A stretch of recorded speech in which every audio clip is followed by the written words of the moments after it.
We're now joined by Director and Chief Economist at Econometrix, Dr. Azar Jammine, and he joins us via our video link. Dr. Azar, thank you so much for joining us this evening here on SABC News. I mean, just looking at that report, one would say that it really does paint a bleak picture for South Africa. One would ask, when you look at business risk, do you agree with some of the sentiments being shared here when it comes to the outlook for the economy and business risk in South Africa?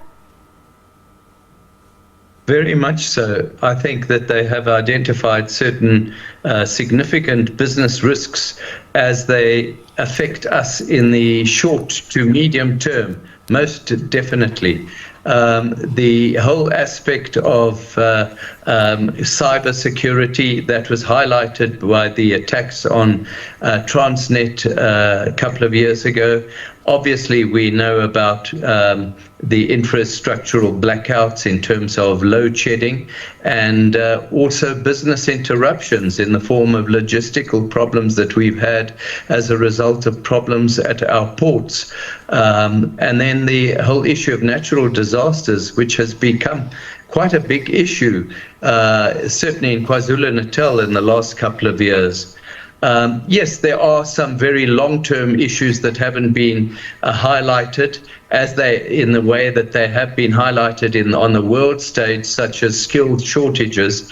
But I suspect that they are looking at the more immediate risks to businesses that exist for the next year or two. And while we are trying to sell South Africa as a very good destination for investment, I mean, we do know that, the minister is in Davos in Switzerland with his delegation. And one would say, if you look at a report of this nature, you think twice before investing in South Africa.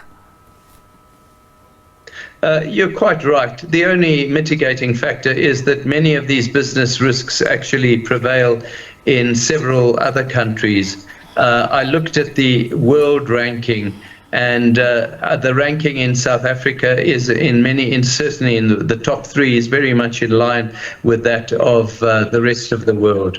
The rest of the world had a significant scare with COVID that resulted in significant business interruptions. Cybersecurity is a major threat worldwide and is actually their number one problem. And natural disasters have also become a big issue. Ironically, the areas where we actually fare relatively well is in respect of political risk and geopolitical risk, where our risks have fallen and those internationally have risen. Obviously, the Russia-Ukraine crisis and the Middle East crisis are really creating huge risks internationally, but are not being felt quite to the same extent in South Africa. And while we do look at the business risk for investing in South Africa, Dr. Azar, how will this impact the economy if, already there's this picture being painted with the challenges we faced around load shedding and, of course, our ports at the same time. And you also allude to the fact that, the natural disasters we face in this country. One should not jump up and down and get overly excited about this being a new phenomenon. These are the very risks that have been holding back economic growth in South Africa for some years now. So it's nothing that is new, but what it does highlight is precisely what international and local investors see in as deterrents to investing in South Africa. Until we get rid of load shedding, until we overcome the problems at Transnet with logistics, until we actually come to grips with crime and theft and corruption, which, by the way, is a new risk that was identified for the first time in the top 10 this time round. Until we get to grips with all those problems, I think we are not going to attract as much investment as is needed to lift the overall economic growth rate of the country.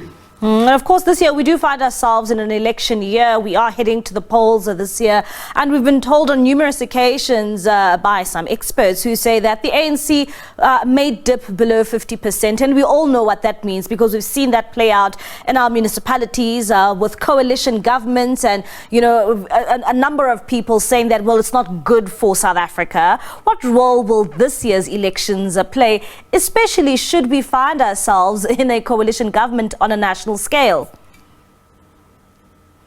It depends what kind of coalition government, and it also depends on whether the ANC retains its majority or not. There are a lot of political analysts who still suggest that the ANC might eke out a 50% majority, and even if it comes slightly below 50%, will be able to reach some agreement with a minor party and still come back over 50%. The question to ask is that going to show any improvement in terms of economic activity compared with what we've got right now? And the answer is no. Therefore, the question one needs to ask is, will the significant coalition governments that people are mooting around at present prove to be worse than the situation that the status quo that we currently have? I'm not at all sure. One of the big concerns that a lot of market players have, probably not others in society, but certainly those in business, is potential for the ANC to dip well below 50%, and therefore to be attracted into a coalition with the EFF that sees a radical shift in economic policy to more populist types of intervention by the government that would go down extremely poorly with the markets.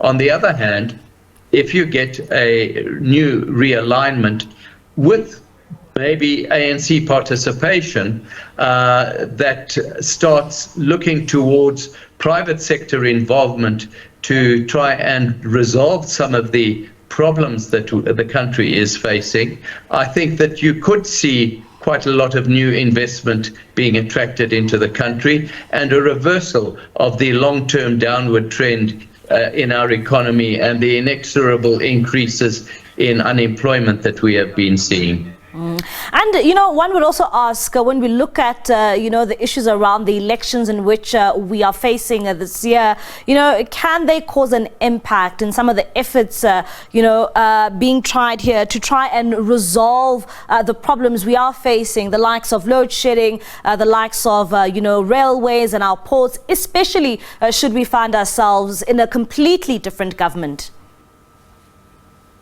That is precisely what we're alluding to right now. Personally, I don't think we'll have a completely new government, but a government that could be sufficiently different and contain enough competitive forces to bring to book politicians and compel them to think of the country first, rather than to consider their own pockets.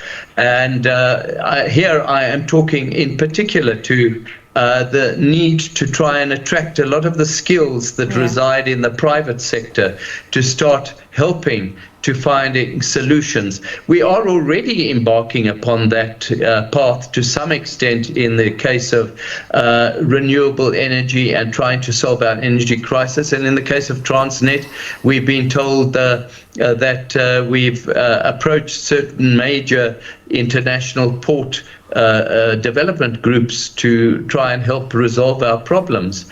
But then you hear on the other side that last year exactly 0 out of 2,500 applications for mining licenses were actually approved by the Department of Mineral and Resources and Energy. Now, how can the country's mining sector grow in that kind of environment? Clearly, you do need a significant change in running departments such as minerals and energy. Dr. Azar, thank you so much for your time.